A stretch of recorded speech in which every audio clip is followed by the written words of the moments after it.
आज के एमसीक्यू इतने इंपॉर्टेंट है कि एग्जाम में डायरेक्ट आ सकते हैं। Hello friends, my name is Ishita and you are watching law simplified, जहां हम पढ़ते हैं लो आसान भाषा में। आज हम करने वाले हैं बीएनएस के 10 ऐसे एमसीक्यू जो पहले एग्ज़ाम में आ चुके हैं। तो हमारे साथ साथ क्वेश्चन को सोल्व करना और अपना आंसर हमें कमेंट बॉक्स में बताना। तो चलिए स्टार्ट करते हैं। Question number 1, under BNS act include. BNS के अंदर एक्ट में इंक्लूड होते हैं। बीएनएस के अंदर एक्ट में क्या क्या इंक्लूड होते हैं? Only illegal act, only legal act, both legal and illegal act, या डी ओनली ओमिशन। एक्ट में क्या इंक्लूड होते हैं? आंसर हो जाएगा C, both legal and illegal act. BNS में एक्ट में लीगल और इलीगल दोनों एक्ट शामिल होते हैं। Question number 2, omission means. Omission का क्या मतलब होता है? डूइंग समथिंग रॉन्ग, कुछ गलत कार्य करना। Failure to do something legally required, कुछ ऐसा कार्य करने में फेल हो जाना जो लीगली ज़रूरी था करना।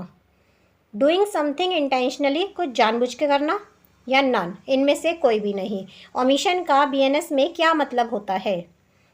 आंसर बताइए। आंसर हो जाएगा B, failure to do something legally required. जो आपकी लीगल ड्यूटी थी कार्य करना, लेकिन आप करने में फेल हो गए, तो बोला जाएगा कि आपने उस कार्य के लिए ओमिशन किया है। Question number 3, which is correct. इनमें से क्या सही है? Act does not include omission, act में ओमिशन इंक्लूड नहीं होता है। Act include omission, omission include act, या नन। बताइए इनमें से कौन सी स्टेटमेंट सही है? एक्ट के अंदर ओमिशन इंक्लूड नहीं होता है, एक्ट के अंदर ओमिशन इंक्लूड होता है, ओमिशन में एक्ट इंक्लूड होता है, या नन। साथ ही कमेंट बॉक्स में ये भी बताइए कि एक्ट की और ओमिशन की डेफिनेशन कौन से सेक्शन में गिवन है। तो आंसर हो जाएगा एक्ट इंक्लूड ओमिशन। बीएनएस के अंदर एक्ट में ओमिशन इंक्लूड होता है। Question number 4, which of the following is not an element of crime. इनमें से क्या क्राइम का एलिमेंट नहीं है? Act, intention, punishment, good faith. इनमें से क्या है जो क्राइम का एलिमेंट नहीं है? आंसर हो जाएगा D, good faith. Good faith crime का एलिमेंट नहीं होता। Question number 5, a person intentionally does an act knowing it is likely to cause harm, this refer to. एक पर्सन जानबूझ के कोई कार्य करता है, यह जानते हुए कि इससे हार्म हो सकता है, इससे किसी दूसरे व्यक्ति को हानि पहुंचेगी, तो इनमें से क्या होगा? नेग्लिजेंस, इंटेंशन, नॉलेज, या एक्सीडेंट। एक पर्सन जानबूझ के कोई कार्य करता है, ये जानते हुए कि इससे हार्म पहुंच सकता है, तो क्या होगा? नेग्लिजेंस, इंटेंशन, नॉलेज, या एक्सीडेंट। आंसर हो जाएगा नॉलेज, कि उस व्यक्ति को नॉलेज थी फिर भी उसने वह काम किया, तो यह किस में आएगा? C, knowledge. Question number 6, mens rea refer to. Mens rea किसको रेफर करता है? फिजिकल एक्ट, उसके लिए कोई फिजिकल एक्ट होना ज़रूरी है। गिल्टी माइंड, पनिशमेंट, या इंजरी। बीएनएस में या आईपीसी में मेंस रिया किसको रेफर करता है? आंसर क्या हो जाएगा? B, guilty mind. Mens rea का मतलब ही गिल्टी माइंड होता है। Question number 7, an act done without criminal intention is. एक कार्य जो बिना क्रिमिनल इंटेंशन के किया गया है। ऑलवेज पनिशेबल, वह हमेशा पनिशेबल होगा। नेवर पनिशेबल, वह कभी भी पनिशेबल नहीं होगा।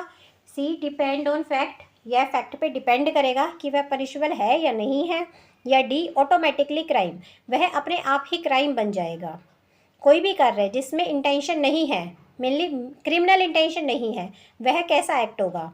क्या वो हमेशा पनिशेबल होगा या कभी भी पनिशेबल नहीं होगा? ये फैक्ट पे डिपेंड करेगा, या वह ऑटोमेटिकली क्राइम बन जाएगा। तो क्या आंसर होगा आपके हिसाब से? आंसर होगा सी, डिपेंड ऑन फैक्ट। कोई भी एक्ट है वह ऑफेंस है या नहीं है, यह डिपेंड करता है कि उस केस के फैक्ट क्या कहते हैं। कई केस ऐसे होते हैं जिसमें क्रिमिनल इंटेंशन की ज़रूरत भी नहीं होती है, कई ऐसे होते हैं जिसमें क्रिमिनल इंटेंशन के बाद ही कोई एक्ट ऑफेंस बनता है। तो ये सब डिपेंड करता है कि उस केस के फैक्ट क्या कहते हैं। Question number 8, in BNS injury means. BNS के अंदर इंजरी का क्या मतलब होता है?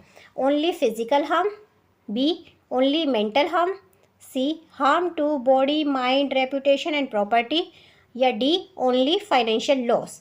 बीएनएस में इंजरी का क्या मतलब होता है? इंजरी की डेफिनेशन हमें आईपीसी में भी गिवन है। आईपीसी सेक्शन 44 हमें इंजरी के बारे में बताता है। अब आप मुझे कमेंट बॉक्स में बताना बीएनएस में इंजरी की डेफिनेशन कहाँ दी हुई है। आईपीसी में तो सेक्शन 44 में गिवन है और बीएनएस में कहाँ गिवन है। इसका आंसर क्या हो जाएगा? Injury means harm to body, mind, reputation और property.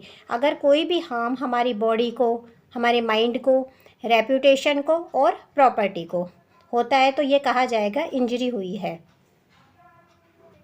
Question number 9, which one is correct about intention? इनमें से क्या इंटेंशन के लिए सही बात है? It is same as knowledge, ये नॉलेज की तरह सेम होता है, इंटेंशन और नॉलेज में कोई फ़र्क नहीं होता। It is higher degree than knowledge, intention knowledge से भी ज़्यादा होता है। It is lower than negligence, या नेग्लिजेंस से भी कम इंटेंशन का होता है, या नन, इनमें से कुछ भी नहीं। इंटेंशन के बारे में क्या बात सही है? आंसर हो जाएगा B, it is higher degree than knowledge, यह नॉलेज से भी ज़्यादा डिग्री का माना जाता है। Question number 10, doing an act by mistake without criminal intent is called? किसी भी कार्य को गलती से करना बिना किसी क्रिमिनल इंटेंशन के क्या कहलाएगा? इंटेंशन, नॉलेज, एक्सीडेंट या ओमिशन? बिना क्रिमिनल इंटेंशन के कोई भी कार्य गलती से करना क्या कहलाता है?